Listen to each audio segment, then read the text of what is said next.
kind of judge some men, like I judge their maturity level on their ability to talk about breastfeeding without like, like if you can't talk about breastfeeding like a grown up, you're not a grown up. So speaking of mature milk, hello, welcome back to Learning Curves. I'm Anastasia, and today I want to talk about breastfeeding. I'm currently 32 and a half weeks pregnant with my second baby, and I talked in my recent postpartum video about what that experience was like for me and how I'm preparing differently this time in hopes of having a smoother experience.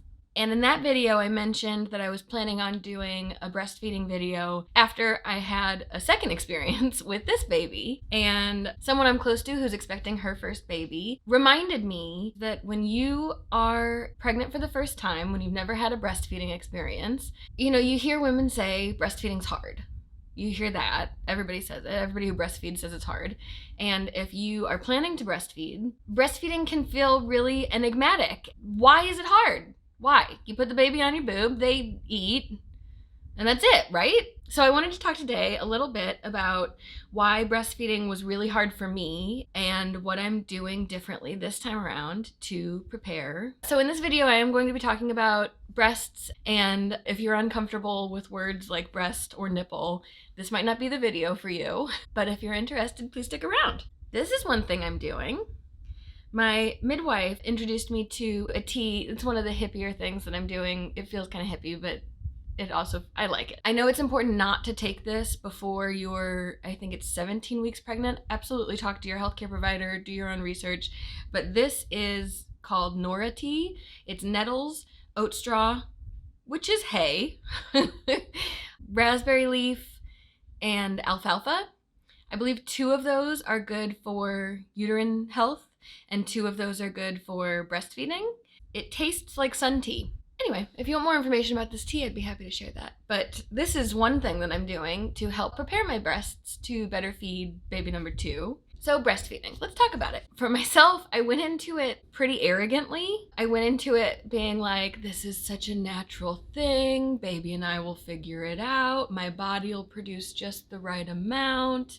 I had just had labor in which my body did exactly what it was supposed to do and performed perfectly, and everything went wonderfully. So I was very arrogant about breastfeeding doing the same thing. And IBCLCs, International Board Certified Lactation Consultants, are the breastfeeding gurus. They are the experts. My first birth was a hospital birth, and this hospital sends one in. I want to say it's a complimentary visit, but you're paying for that. Anyway, and this woman came in and she was like, "Hi, I'm a lactation consultant. I'd like to talk to you about breastfeeding." And I was kind of like, "We've got this." And she was like, "Okay, so how's it going?" Like, she really tried to be helpful, but I just assumed that everything was going fine. I felt like my daughter was latching fine. I knew I was producing colostrum a decent amount.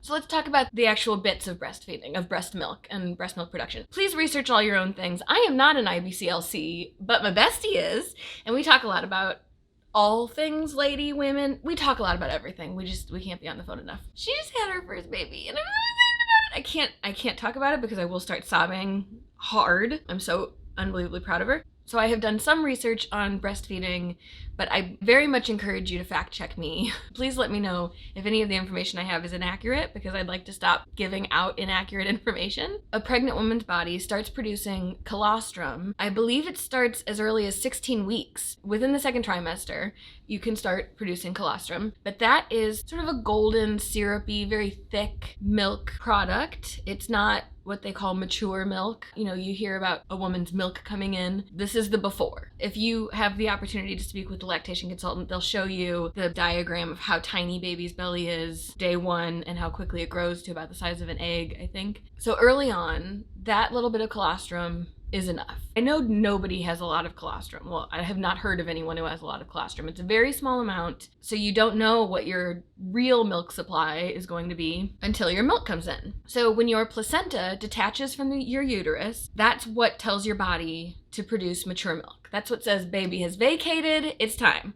So it takes a few days for that message to get to your breasts. And so 3-4 days postpartum is when, for a lot of women, their milk comes in. I remember talking first time around to my then doula, now midwife, about, I don't think my milk has come in. I don't know. And she says, you will know your milk has come in when you have porn star boobs. It hurts. It's very painful. But if your partner usually is like, what is happening? And it's kind of torture for them because it's like, none of this is for you. None of this is for you. Nope, this is for baby. It's very confusing. Anyway, when my milk came in, my breasts got very full and hard and it hurt. It was painful. And so it seemed like everything's going well. Latching was good. She was on a lot. It felt like my daughter was latched to my body all of the time. A couple days postpartum, I started having some nipple pain and I started having some tearing around the base of my nipple where my nipple meets kind of the breast of it. My friend who's an IBCLC says that even one bad latch can cause some nipple trauma, enough to make it painful to nurse. And sometimes I'll see women who are like lifelong breastfeeders with baby on there and it's like that nipple's barely in their mouth. But IBCLCs talk about how, you get this image of baby and baby's jaw is like unhinged and like half your areola or your whole areola, depending on the size of your areola, is in baby's mouth. They show you this really deep latch and I felt like we never had a really deep latch. But now I've seen other images of women breastfeeding that look fine. So I think that's one challenge, is finding out what a healthy latch looks like so that you can not have that nipple trauma and pain. Why do I keep just gesturing to this one? You're supposed to try and nurse evenly on both sides. They say dinner, dessert, dinner, dessert, dinner, dessert, dinner, dessert, dinner, dessert. Baby should empty one breast and then you offer the other breast. And if they're not interested, then okay, you just start on that one next time and that's a thing you'll learn. So I had a lot of pain with latching. And the thing is, it's just painful for a few seconds. The immediate latch is what's painful, but then as you kind of settle into it, it's fine. And it's not painful for everyone, but I think that is something that's pretty common. So we had some latching challenges, but what kind of exacerbated that is she never seemed happy on either breast. So I'd put her on one side, she'd latch for a second, get really fussy. I'd put her on the other side, she'd latch for a second, she'd get really fussy. So another piece of how breastfeeding works is that if you use a breast pump, you'll notice there are two different stages or phases. There's the first, for most breast pumps, I think it's a 2-minute stimulation phase, and then it goes into pumping. I don't know what the second phase is called, but the stimulation phase is a little quicker, and that's supposed to get your nipple and breast to wake up and activate your letdown. Your letdown I describe as kind of like when you sit down to pee when you're waiting for the pee to happen. There has to be a release. It's sort of like that in your breast, but without it consciously happening. You don't control it. Your breast just does it. And for some women, it might take 2 minutes. For most women, I would guess it's, I don't know, maybe 30 seconds. But for a baby to be nursing for 30 seconds and not getting anything, they could get really frustrated. Some women can have a really strong letdown where, that kind of sitting on the toilet to pee, it's kind of like you sit down to pee, but you haven't peed in 8 hours and it because your nipple is kind of like a shower head. There are multiple places where milk comes out. It's not just like a faucet where there's one. But for some women, the shower head might as well be a faucet because of how forceful their letdown is. And their babies are like, half drowning in milk. And that can be really challenging. And what I came to find out was that I had a very, very low supply. So my daughter would latch and she would not give very much and she'd pull off to say this one's empty and I'd offer her I didn't know that's what she was saying because she was a couple days old. And then she'd go to the other side and she'd try there, nothing there. And I was so certain that my supply would be fine, but it was not. So babies lose weight right when they're born, and pediatricians don't like for babies to lose more than 10% of their birth weight. So my daughter, she had lost pretty close to 10% around 4 days old. So the pediatrician wanted to schedule an appointment at 1 week old. I don't remember why, but I know that I pumped right before we went into that appointment. And it was the first time I had ever pumped. She hadn't fed in about 3 hours, and I pumped about 1 ounce. We saw her pediatrician. They weighed my daughter. That's me every time. She was down about 13% from her birth weight. And I just kept hearing in my head the phrase failure to thrive, which is what they say about babies who are born and don't do well. And it was really scary and upsetting. And then the pediatrician asked about my milk supply, and I said I actually just pumped, and I pumped an ounce. And she asked when I had fed my daughter before, and I said about 3 hours before. She said, and you pumped an ounce? And I said, yes. And she said, yeah, that's not enough. My daughter had her output in her diaper. I didn't know what a newborn's output was supposed to look like, but there were these kind of rusty colored lines on her diaper, and our pediatrician told us that was from dehydration. So I was dehydrating and starving my baby, and I had no idea that that was happening. So it was devastating to know my baby's been really upset because she's starving and that my body couldn't feed her. You know, again, my body had just done exactly what it was supposed to do with pregnancy and labor and delivery. All of that was perfect. And then it comes to feeding my baby and I can't do it. My sister-in-law had had a baby 7 weeks before my baby. They were due 5 weeks apart, but they were born 7 weeks apart. My daughter was very comfortable. And she had joked, if you have any issues with your milk supply, I've got plenty. And I was like, ha ha ha, it'll be fine, you know, again, arrogant. And so we left and we called and we said, if you're serious, we'd take you up on that. And I'm really gonna cry. So we actually drove straight to my brother and sister-in-law's house, and she gave us a cooler with 50 ounces in it. It would take me a week to make the amount of milk that she was able to just give us from her stash. She continued to impress, and every week we would get a delivery of mason jars of breast milk, and it was over a gallon. It was enough to feed my daughter every week. And we will forever be grateful to her for that. My daughter actually calls her mommy. I think that's a coincidence. But I also wonder if somehow she knows. Because we don't really look alike. We both have long brown hair, but that's about it. And we're white, you know, female. We did get some donations from other women too. There are a few women who I'm just forever indebted to. I went to a support group weekly during my maternity leave, which I kept joking, like, is this masochistic for me to be here listening to these women talk about their forceful letdowns and their oversupplies? I was joking that, you know, when I pumped, my breasts would go,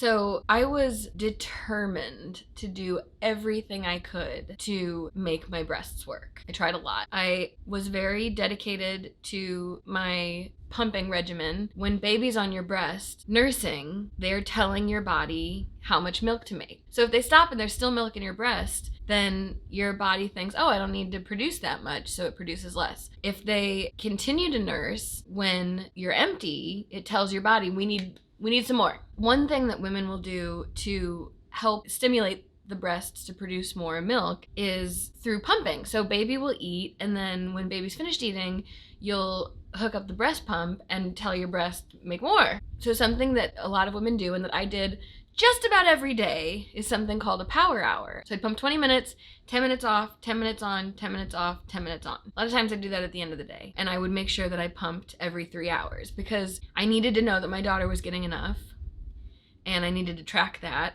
And I didn't know how much she was getting from my body. So we gave her bottles and I would pump. So we kind of had the challenges of both worlds, because if you're just formula feeding, then mama's body's not occupied. And if you're just breastfeeding, you don't have to worry about cleaning bottles, and daddy's not occupied. Mommy's feeding baby straight from the tap, and daddy can be doing laundry or whatever. If you're feeding formula, baby can be eating from the bottle, and mommy can be taking a shower or like doing laundry or whatever.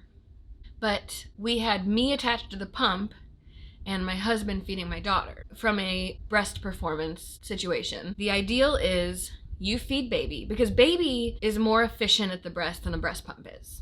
Baby nurses until you're empty, and then baby supplements from a bottle, then you pump. So your breasts are empty, but you're telling your body, make more milk. Well, when I was home alone by myself, how am I supposed to do that?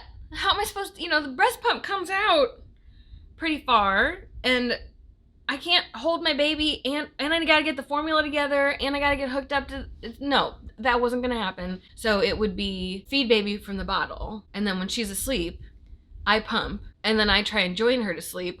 That's funny. No, she would be awake by then, and we'd have to change a diaper or whatever it is. So when my husband would come home at night, he would feed her while I would pump, and I would still need to pump every 3 hours to tell my breasts, come on, come on. They didn't get a break for a year. I lactated for about 13 months. I didn't breastfeed for 13 months because pretty quickly there wasn't time. I did try on occasion. I did really enjoy that feelings.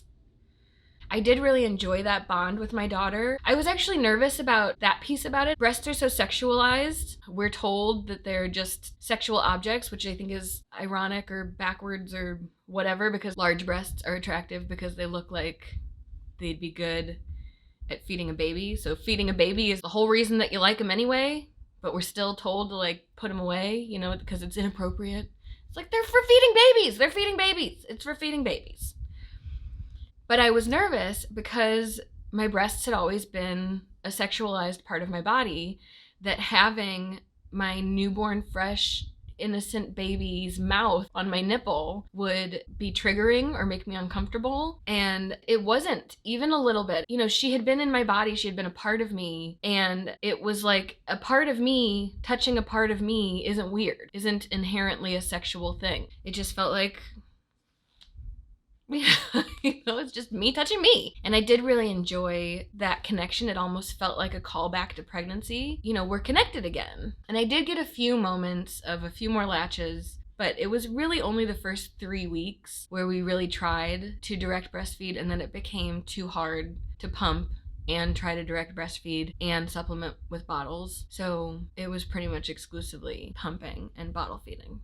So prolactin is what tells your body to produce milk. There are things called galactagogues, which are supposed to make you produce more milk. I don't know if they do that by increasing your prolactin levels or how that works, but some common galactagogues are brewer's yeast or oats. So if you can get a stout beer, like an oat stout beer, you got the oats, you got the brewer's yeast, and you're not pregnant. Drink it on up, ladies. Interesting thing about alcohol in the breast milk, when you are pregnant, your blood alcohol content is your baby's blood alcohol content. So if you're, what's the legal limit? Like 0.08%.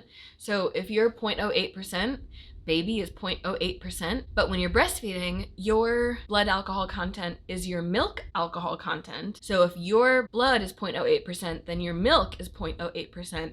So baby's doesn't become 0.08%. Baby is drinking something that is 0.08%, which, I mean, how much alcohol is in fruit juice? You know, like that's not a lot. I mean, I'm not recommending that you get wasted and nurse your baby, but if you have a glass of wine, you don't need to pump and dump, is what I'm saying. Again, talk to your own healthcare providers, but that's the information that I have. So some of the nutritional supplements that I took, I tried fenugreek, is a very famous one. I tried that in capsule form. I tried it in a tincture. I tried goat's rue in a tincture. And then what's maybe the craziest thing is there are 2 prescription medicines that have been shown to improve your milk production. And one of those is called domperidone, and it's actually a gastrointestinal drug, but it's also been shown to increase milk production. And I ordered it counterfeit online from India or something. It cost like $120 a month. And then I rented a hospital grade breast pump that was about $60 a month. And then the fenugreek was another 20 or so a month. So I was spending $200 a month for 11 months trying to increase my supply. Okay, adult content joke, but I kept saying, I wonder if this is what it feels like for men who have difficulty performing. I'm trying to increase my milk production and I literally can't get it up. I couldn't make my breasts produce more milk.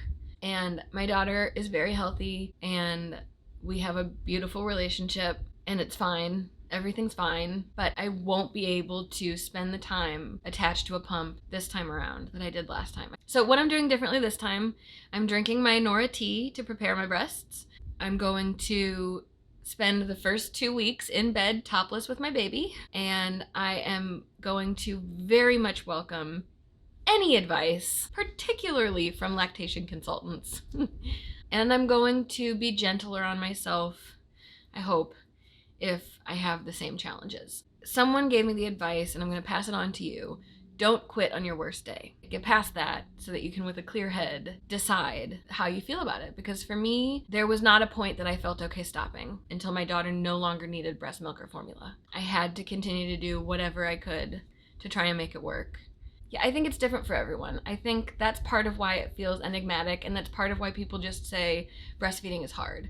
Because the reason that it's hard for you might be completely different than the reason it's hard for me. Good luck to you. Again, so many women hit that 3-week mark, and this is the easiest thing in the world. So glad I stuck it out. But, you know, those first 3 weeks are a gauntlet. If you want to breastfeed, I so hugely encourage you to do it. If you don't want to breastfeed, I so hugely encourage you not to do it. You know, feed your baby however you want to feed your baby. And wish me luck.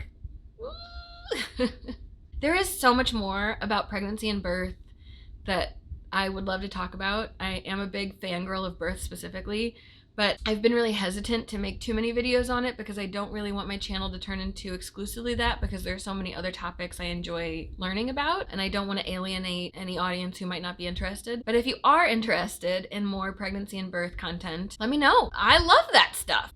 That's it for this one. If you like this video, please like this video, and please consider subscribing.